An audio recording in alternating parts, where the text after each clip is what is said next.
We're in the kitchen with Chef Gerald Schmidt, the executive chef of Reynolds Plantation and Reynolds Landing, and I want to tell them what this is. Tomato concasse. That's correct, Tracy. What we're going to do is we're going to take and skin the tomato and take the seeds out of it. Okay. All we want to have left is the pulp of the tomato.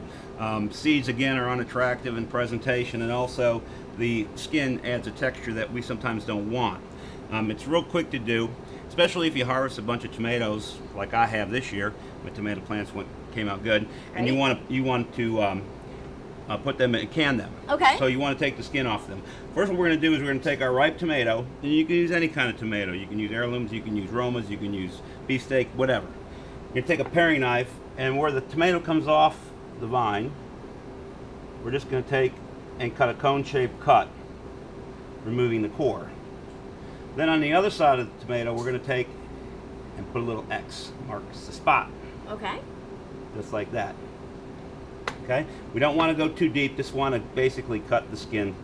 That's it. Okay. Then, in our boiling water, we're going to drop the tomato in there. Now, how long do we do that for? For about 8 seconds. Okay. If it's a real ripe tomato, less. If it's a little bit firm, a little bit more. So take those tongs out, Tracy. Pull it out of there for me for a second. Okay? Let me have that. Et voila. The skin Good. peels right off. So what we're going to do is we're going to take it out of the boiling water and we're going to immediately plunge it into ice water. And why? Why? Because we don't want the tomato to cook. We want it to stop cooking immediately, so we're shocking it in ice water. Okay. We're freezing it back to a room temperature or a cold state. We don't want our tomato to cook.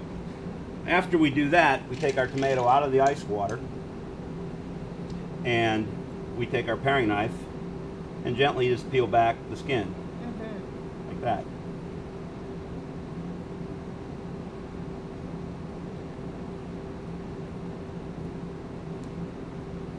A great tip for those of us who struggle with some of these things in the kitchen. You make it look easy.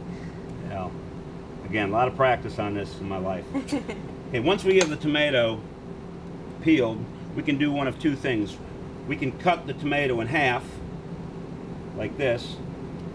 Let's see if we can do it like that. Yeah. And we can squeeze out all the seeds out of the little chambers gently with your hand. Reserve that. You used your hands a lot in the kitchen, I've noticed. That's correct. Our hands and our taste buds. Or you can take the tomato and cut it like that and take this out like this, depending again on what you want a final presentation to be. In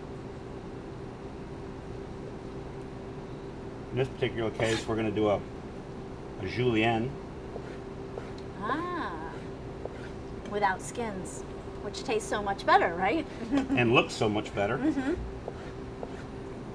Or we can take and do a rough chop, more peasant style if you want. Okay. Now we do this for nice, fresh, quick pastas and just sauteed vegetables. And there you have it, a julienne of tomato concasse and a rough chop, coarse cut tomato concasse with no seeds and no skin. And it's tomato concasse. That's correct. All right, another great tip from Chef Gerald Schmidt in our kitchen.